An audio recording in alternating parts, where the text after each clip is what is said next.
sendirian di rumah nih, gak ada makanan. Lapar lagi. Enaknya beli makan apa ya? Coba beli GoFood deh. Wah, lengkap banget. Jadi bingung nih mau milih apa. Lelah juga ya, mau pergi kemana-mana tapi belum bisa nyetir. Untungnya ada GoRide nih, jadi lumayan ngebantu banget buat aktivitas sehari-hari. Pesen dulu deh.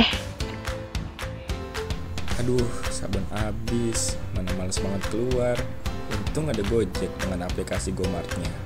Ya ampun, lupa lagi. Charger Danik bawa nih di tas. Kasian kalau dia nggak bisa nge-charge handphonenya. Kirim aja deh pakai GoSend.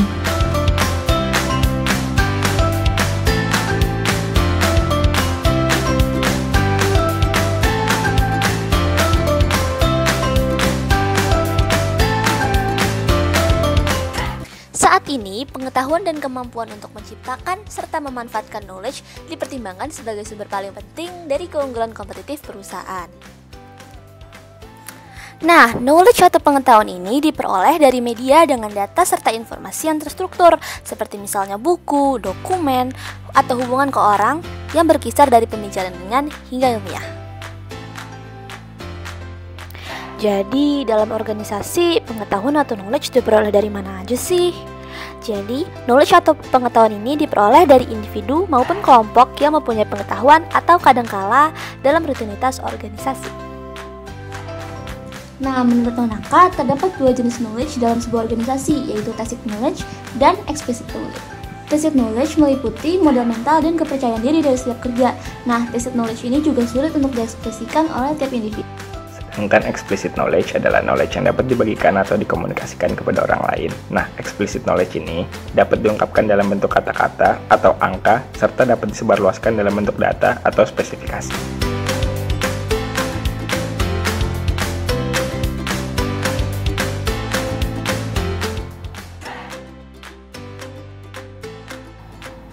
Nah, proses pertama atau proses sosialisasi. Nah, ini merupakan proses yang paling dasar dalam melakukan penyebarluasan pengetahuan. Nah, pada proses sosialisasi ini terjadi interaksi sosial antara individu sehingga terjadi interaksi antar pengetahuan. Umumnya bentuk proses sosialisasi ini terdiri dari diskusi, cerita, ataupun sharing pengalaman. Nah, berkaitan dengan hal tersebut, interaksi yang terjalin dalam internal perusahaan akan membentuk suatu proses yang nantinya akan terjadi penyebarluasan pengetahuan dari adanya proses diskusi ataupun sharing dan memungkinkan untuk pengembangan inovasi pada PT Gojek. Nah, yang kedua atau proses eksternalisasi. Nah, proses ini merupakan proses pengubahan pengetahuan dalam bentuk tacit menjadi pengetahuan yang nyata. Nah, umumnya itu dalam bentuk tulisan ataupun gambar. Nah, proses eksternalisasi ini dapat membantu pengubahan tesis seseorang ke dalam bentuk pengetahuan eksplisit yang dapat dipahami dengan mudah oleh orang lain. Nah, dalam hal ini, ide ataupun inspirasi yang telah ada dalam internal PT Gojek tersebut kemudian diubah menjadi bentuk nyata berupa realisasi, yaitu Gojek Super App atau aplikasi yang mencakup berbagai layanan seperti GoRide, GoFood, GoSend, dan lain sebagainya. Selanjutnya, terdapat proses kombinasi yang merupakan penyebarluasan dari berbagai konsep pengetahuan-pengetahuan yang telah ada. Nah, pengetahuan-pengetahuan yang telah terdokumentasi tersebut dapat disebarluaskan melalui suatu pertemuan dalam bentuk dokumen maupun proses pendidikan. Nah, berbagai pengetahuan tersebut kemudian digabungkan dan kemudian menghasilkan pengetahuan baru. Dari berbagai pengetahuan yang dimiliki oleh PT Gojek itu, kemudian digabungkan serta dikombinasikan sehingga menghasilkan pengetahuan baru dan berujung pada inovasi Super App pada PT Gojek. Dan terakhir adalah proses internalisasi yang merupakan perubahan pengetahuan eksplisit menjadi tacit yang dilakukan dalam proses belajar atau penelitian. Nah, dalam penerapannya pada PT Gojek, pengetahuan-pengetahuan tersebut kemudian dikembangkan hingga menjadikan suatu kebiasaan atau habit yang menjadi ciri khas dari perusahaan tersebut.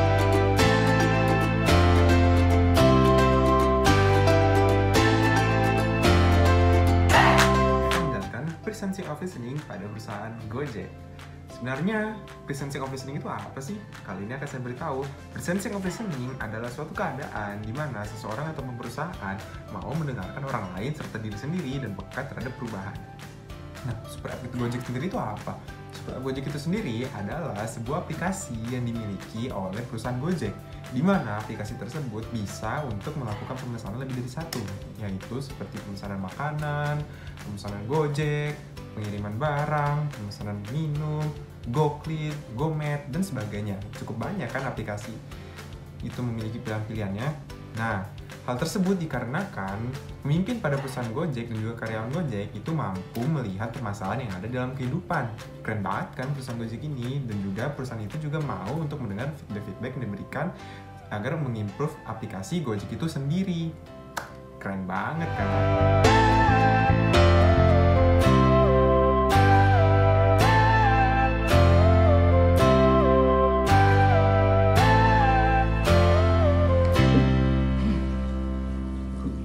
Selanjutnya, saya akan menjelaskan mengenai observing pada PT Gojek. Ih, apaan tuh observing? Tenang. Di sini saya akan menjelaskan mengenai observing itu sendiri. Nah, observing itu sendiri merupakan serangkaian aktivitas dalam melakukan proses pengamatan dengan open-minded dan terjadinya penundaan atas voice of judgment. Selain itu, observing juga memiliki keterkaitan dengan bagaimana cara seorang pemimpin dapat berpikiran terbuka dan juga dapat menerima masukan dari orang lain. Terus, apa dong hubungannya sama Gojek? Di sini saya akan menjelaskan mengenai hubungannya. PT Gojek awalnya hanya memiliki 3 layanan. Yang pertama adalah Gojek itu sendiri, Gokar, dan juga Gosen. Tetapi karena Gojek memiliki pikiran yang sangat terbuka, dia dapat menjawab keresahan yang ada di masyarakat. Selain itu, Gojek juga melakukan ekspansi pada bidang-bidang layanannya. Bidang layanannya itu apa aja sih? Sekarang Gojek memiliki bidang layanan pada food delivery and shopping, news and entertainment, transport and logistik, daily needs, dan juga payments.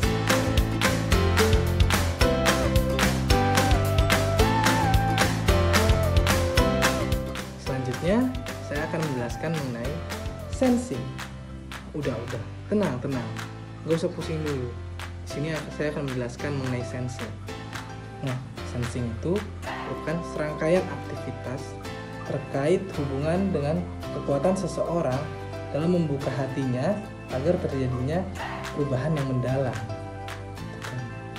Dalam meningkatkan kontribusi pada seseorang, pada tim, pada organisasi, dibutuhkannya tindak kerja nyata yang sesuai dengan diri mereka dan juga tunjangan yang memadai. Nah, kalau hal-hal tersebut sudah dilakukan, maka pekerjaan yang dijalani oleh seseorang, dia akan memiliki sebuah ikatan khusus yang akan menjadikan seorang tersebut menjalankan pekerjaannya dengan sepenuh hati. Dapat dilihat pada PT Gojek itu, orang-orang yang ada di dalamnya sudah menjalankannya dengan sepenuh hati. Mengapa demikian? Kita sendiri bisa melihat bahwa PT Gojek ini telah memberikan berbagai inovasi dan juga fasilitas yang sangat memudahkan masyarakat.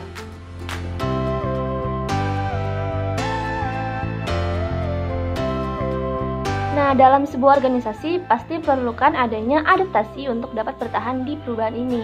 Nah, dari sini kemudian Gojek melihat nih bahwa masyarakat membutuhkan suatu hal yang simpel. Maka dari itu, Gojek kemudian menciptakan suatu aplikasi yaitu Super App yang mana memudahkan masyarakat dalam melakukan berbagai aktivitasnya. Nah, selanjutnya itu persensing. Nah, kita itu dapat menilai bahwa sebuah inovasi itu dapat muncul dari dalam diri kita atau luar diri kita, terutama melalui keinginan dan ide serta inspirasi yang kita miliki.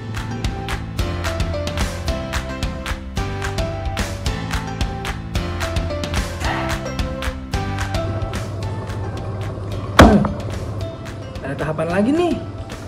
Ih, tahapan apaan tuh? Ada, namanya crystallizing. Aduh, apalagi itu crystallizing. Yaudah. Di sini saya akan menjelaskan mengenai crystallizing. Crystallizing merupakan kejadian di mana sekelompok orang atau tim memiliki komitmen dalam mensukseskan pekerjaannya.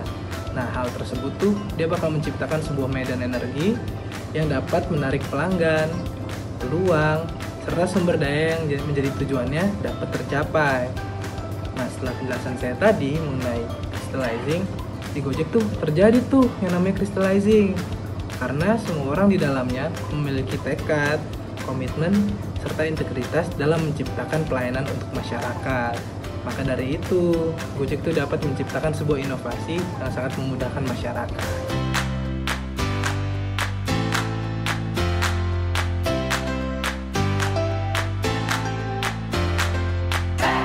Kali ini saya akan menjelaskan tentang prototyping pada perusahaan Gojek. sebelumnya prototyping itu apa sih kak? Aku belum tahu nih. Tenang saja, saya akan beritahu. Prototyping itu adalah sebuah penciptaan inovasi berkat adanya pengetahuan seseorang ataupun lebih dari satu orang. Pada super app perusahaan Gojek, pengetahuan-pengetahuan yang dimiliki oleh para pegawai Gojek, pemimpin Gojek itu dikumpulkan semua menjadi satu dan juga dilakukan musyawarah mengenai pengetahuan tersebut. Nah, dari pengetahuan-pengetahuan yang sudah dikumpulkan itu akan dicari mana yang paling baik dan kemudian akan dikembangkan serta diimplementasikan pada super app Gojek. Maka dari itu, pada super app Gojek itu sendiri itu isinya adalah pengetahuan-pengetahuan yang dimiliki oleh karyawan-karyawan serta pemimpin-pemimpinnya. Berkat pengetahuan tersebut, maka terciptalah super app Gojek itu sendiri dan juga bermanfaat bagi orang banyak.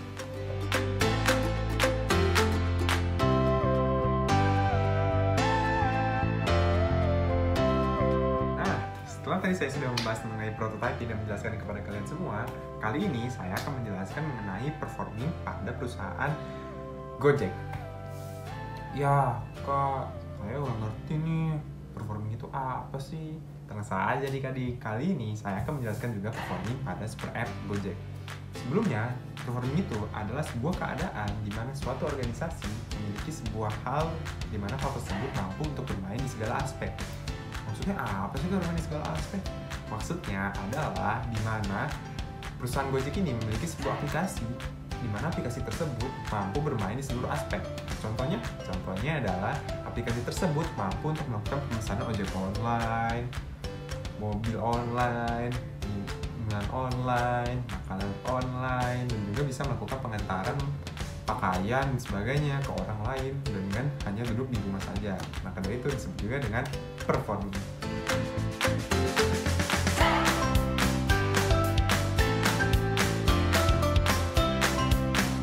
Kaitannya, baik knowledge atau pengetahuan tersebut kemudian berubah menjadi inspirasi atau ide.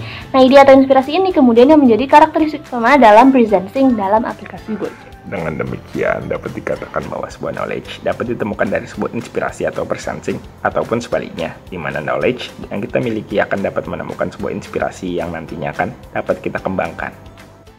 Jadi dapat dikatakan keterkaitan antara presenting dengan knowledge creation pada PT Gojek cukup erat loh.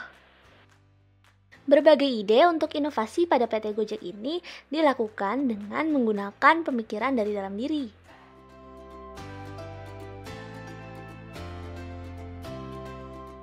Inovasinya nggak hanya dari aplikasinya aja nih, tapi dari pelayanannya juga banyak loh.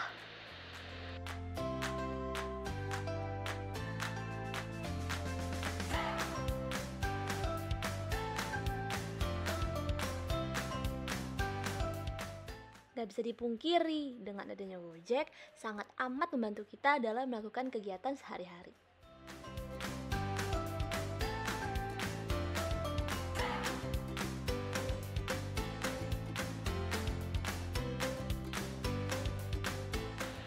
Sekarang gak heran kan kenapa Gojek bisa menghasilkan berbagai inovasi yang super keren dan menarik.